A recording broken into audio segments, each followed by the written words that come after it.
India एक दफा फिर अनबीटन आईसीसी इवेंट के सेमीफाइनल में पहुंच चुका है। 2023 का वनडे वर्ल्ड कप ये अनबीटन इन्होंने फाइनल खेला। 2024 का टी20 world cup unbeaten India champion बना। और 2025 की चैंपियंस ट्रॉफी जो कि पाकिस्तान होस्ट कर रहा है, अनबीटन इंडिया एक दफा फिर जो है वो सेमीफाइनल में पहुंच चुका है। आल दो इनका आज एक डेड रबर मैच था अगेंस्ट न्यूजीलैंड, लेकिन still Indian captain Rohit Sharma ने टॉस के ऊपर ही अपनी इंटेंशंस बता दी थी कि आज तो मैं टॉस जीता मैं फिर भी पहले बैट ही करता, क्योंकि मुझे अपने बॉलर्स को चैलेंज देना है कि वो सेकंड इनिंग्स में टोटल को डिफेंड कैसे करते हैं। मतलब सेमीफाइनल में जाने से पहले वो लाइक अपने सारे बॉक्सेस को टिक करना चाहते हैं, और वैसे ही हुआ भी। इंडिया के टॉप 3 जल्दी आउट हुए, शुभमन गिल, विराट कोहली, रोहित शर्मा। लेकिन स्टिल उसके बाद 250 के रन को इंडियन बॉलर्स ने डिफेंड किया, और डिफेंड करने पे आया तो मुझे पाकिस्तान की याद आ गई। आल दो हम चैंपियंस ट्रॉफी से आउट हो चुके हैं, लेकिन हमें हर चीज उधर लेके जाती है कि हमने एक स्पिनर खिलाया, और आज इंडिया के 4 स्पिनर्स खेल रहे थे, चक्रवर्ती, कुलदीप, जडेजा एंड अक्षर पटेल, और 45 में से 37 ओवर्स जो है वो इंडियन स्पिनर्स ने किए, और उन 37 ओवर्स में 9 आउट इंडियन स्पिनर्स ने किए, और एक विकेट मिली हार्दिक पांड्या को, और न्यूजीलैंड को उन्होंने ऑल आउट किया। लाइक हमारी सबसे इंपॉर्टेंट गेम दुबई में थी, और पाकिस्तान ने कैसे कैलकुलेट किया। लाइक स्टिल मैच तो न्यूजीलैंड और इंडिया का था, लेकिन बातें मेरा माइंड तो बार बार उधर ही जा रहा था। लेकिन स्टिल इंडिया के मैच पे वापस आते हैं यार। क्या चैंपियन माइंडसेट है रोहित शर्मा का। लाइक अपने आप को चैलेंज करते हैं, अपनी टीम को चैलेंजेस देते हैं बिफोर सेमीफाइनल। लाइक वो जैसे हम ऑस्ट्रेलिया की बात करते थे ना, उस तरह की चीजें वो लाइक मुझे अब रोहित शर्मा में नजर आना स्टार्ट हो गई है। खैर रोहित शर्मा में मैंने काफी दफा बात की है कि he is different captain, Asian captain से काफी ज्यादा वो लाइक उन्होंने अपनी टीम को एक जो रेवोल्यूशन लेके आए हैं। लेकिन आज इंडियन बैटिंग की बात करते हैं, टॉप 3 जल्दी आउट हुए, लेकिन उसके बावजूद जो मिडल ऑर्डर है उसमें श्रेयस अय्यर और अक्षर पटेल जो कि लोअर ऑर्डर के बैटर हैं, उनको इंडिया ने प्रमोट किया, और उन्होंने एक बहुत जबरदस्त पार्टनरशिप लगाई। लाइक ये वो चीज है जो पाकिस्तान पिछले 3 साल से मिस कर रहा है, कि हम वो हमारे बैटर्स मिडल ओवर्स के अंदर जो पार्टनरशिप नहीं लगा पा रहे, हमारा मिडल ऑर्डर पार्टनरशिप नहीं लगा पा रहा, और हमारे बॉलर्स मिडल ओवर्स में विकेट ही नहीं ले पा रहे। लाइक दोनों साइड से हम जो है वो हमें ये मसला हो रहा है कि बॉलर्स जो है वो मिडल ओवर्स में विकेट्स नहीं ले पाते, और बैटर्स जो है पार्टनरशिप नहीं लगा पाते। लेकिन खैर इंडिया ने जो है वो बहुत जबरदस्त उनके वो एक पार्टनरशिप लगी, लेकिन उसके बाद still again and again wickets गिरती गई। लेकिन बाद में हार्दिक पांड्या, तो हार्दिक पांड्या ने बहुत जबरदस्त एक और नॉक खेली। ऑल्दो उनकी 50 नहीं हुई, लेकिन स्टिल हार्दिक पांड्या ने बहुत वैल्यूएबल रन ऐड किए, और इंडिया कहीं ना कहीं 249 करने के लिए वो जो उन्होंने मैनेज कर लिया। 249 का जो है टोटल लगाया, और 250 का हदफ दिया। ऑल्दो पाकिस्तान ने सेम टाइप की चीज की थी, 242 का हदफ दिया था इंडिया को।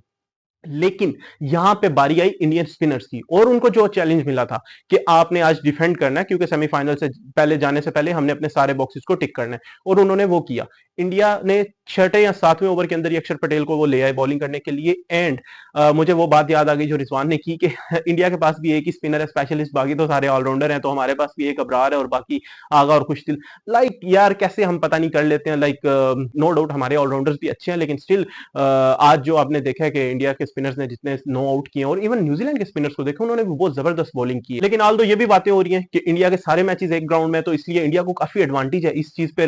रेसी वैंडर डुसन ने भी इस चीज को मेंशन किया, कमेंटेटर्स ने भी ये चीजें मेंशन की हैं जब पाकिस्तान में मैचेस हो रहे थे, कि इंडिया को काफी ज्यादा एडवांटेज है इस चीज का कि एक ही ग्राउंड में आप बार बार खेल रहे हो। बात तो ठीक है, एडवांटेज तो है ये कि आप एक सेम टाइप की कंडीशंस में बगैर ट्रैवल किए एक ही ग्राउंड में रोजाना मैचेस खेल रहे हो, तो उधर ही प्रैक्टिस भी कर रहे हो, तो डेफिनेटली इंडिया को ये एडवांटेज तो है। लेकिन स्टिल यार हमें ये चीज भूलनी नहीं है कि इंडिया ने जो वनडे वर्ल्ड कप अपने होम पे खेला था, उसमें उन्होंने उनके बॉलर्स ने सबसे अलग परफॉर्मेंस दी थी, और उन्होंने फाइनल के लिए क्वालिफाई किया था। ऑल दो फाइनल में जो हेड ने उनके साथ किया, अब वो वही अगेन हम देखेंगे कि अब इस नॉकआउट में कैसा होता है। लेकिन जो उसके बाद टी20 वर्ल्ड कप आया, उसमें इंडिया ने अगेन अनबीटन जो है वो चैंपियन बने, और उसमें उनकी जो परफॉर्मेंस थी उनके बॉलर्स की, बैटर्स की, तो यार इंडिया जो है ना वो एक डिफरेंट टीम बन गई है पिछले 3-4 साल में, और इसका सबसे ज्यादा क्रेडिट जाता है रोहित शर्मा को। मैं अगेन एंड अगेन उनको मेंशन करता हूँ, ही इज डिफरेंट कैप्टन। तो अब सिचुएशन कुछ इस तरह की बन गई है कि इंडिया को फेस करना है ऑस्ट्रेलिया को दुबई में, और न्यूजीलैंड को फेस करना है साउथ अफ्रीका को लाहौर में।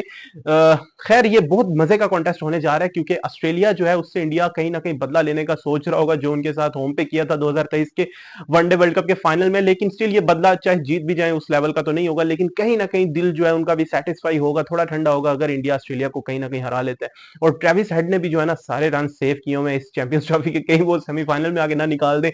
आई डोंट नो इंडियन फैंस क्या कहते हैं कि कितना वो वेट कर रहे हैं ट्रेविस हेड से बदला लेने का, और इस दफा आल्दो इंडिया का तो पेस अटैक बुमराह मिस कर रहे हैं, लेकिन ऑस्ट्रेलिया के पास 3 बॉलर मिसिंग है। तो लेट्स सी इस कॉन्टेस्ट में क्या होने जा रहा है, कि जिस मर्जी बेंच स्ट्रेंथ के साथ ऑस्ट्रेलिया आ जाए वो कभी भी कम नहीं होते। उसके बाद थोड़ा सा आते हैं अपनी टीम पे, पाकिस्तान पे, और काफी सारी न्यूज आ रही है टीम चैंपियंस ट्रॉफी से बाहर होने के बाद। ये जो परफॉर्मेंस हमारी काफी ऊपर नीचे हुई है, इसके बाद के सीनियर प्लेयर्स जो हैं वो न्यूजीलैंड टूर में रेस्ट करेंगे, और जो यंगस्टर्स हैं उनको काफी मौका मिलेगा। तो इस तरह की न्यूज आ रही है कि लाइक बाबर, शाहीन और रिजवान के भी ये रूमर्स हैं कि वो शायद इस टूर के ऊपर रेस्ट करें। मे भी रिजवान ना करें, लेकिन शाहीन एंड बाबर करें। अब पता नहीं हम इसको रेस्ट कहेंगे या ड्रॉप कहेंगे, क्योंकि परफॉर्मेंस तो किसी की भी नहीं आई। तो उसके बाद ये ड्रॉप है या रेस्ट है, लेट्स सी क्या होता है। लेकिन उसके साथ साथ जो कोचिंग की खबर आ रही है, अब जो आकिब जावेद है वो इंटरिम कोच थे पाकिस्तान के till the end of this champions trophy. तो अब आकिब जावेद का टेन्योर खत्म हो चुका है। अब पाकिस्तान किस नए कोच को लाएगा, तो होपफुली लाइक हमें अब न्यूजीलैंड टूर के ऊपर एक नया कोच नजर आने वाला है यकीनन, क्योंकि आकिब जावेद का टेन्योर यहां तक ही था, वो एक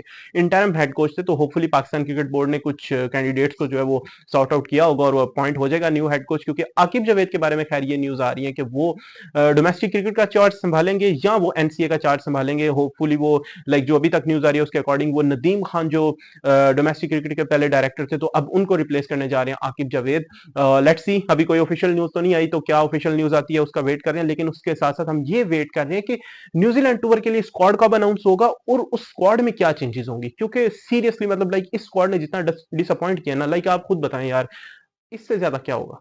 ज्यादा से ज्यादा हम हारेंगे, और हम हार तो ऑलरेडी रहे हैं। तो क्यों ना यार नए लड़कों को ट्राई किया जाए। लाइक हम मॉडर्न डे जो क्रिकेट है उसको कहीं ना कहीं मैच करने की कोशिश तो करें। जो लड़के उस तरह की गेम करते हैं उनको चांसेस तो प्रॉपर मिले। लाइक मोहम्मद आरिस एक अक्सर मैं नाम लेता हूँ या लोग नाम लेते हैं, तो वो जिन लोगों के अंदर स्पार्क नजर आता है उनको एक प्रॉपर कंटिन्यूस रन मिले। जैसे इरफान खान नियाजी, पाकिस्तान ने इरफान खान नियाजी को पहली 2-3 सीरीज खिलाई जो कि चैंपियंस ट्रॉफी से पहले थी, और जब चैंपियंस ट्रॉफी आई तो इरफान खान नियाजी ड्रॉप हो गए, और पता नहीं अब वो कॉम्बिनेशन में फिट नहीं होते थे या क्या नहीं होता था। लेकिन मैं यही कहूंगा कि ऐसे प्लेयर्स को प्लीज कंटिन्यूस रन दिया जाए ताकि आप टीम बनाने की तरफ जाए। लेट्स सी पाकिस्तान कैसी चेंजेस करता है और कैसा जो है पाकिस्तान का स्क्वाड होता है न्यूजीलैंड टूर के लिए। That's all from today, thank you.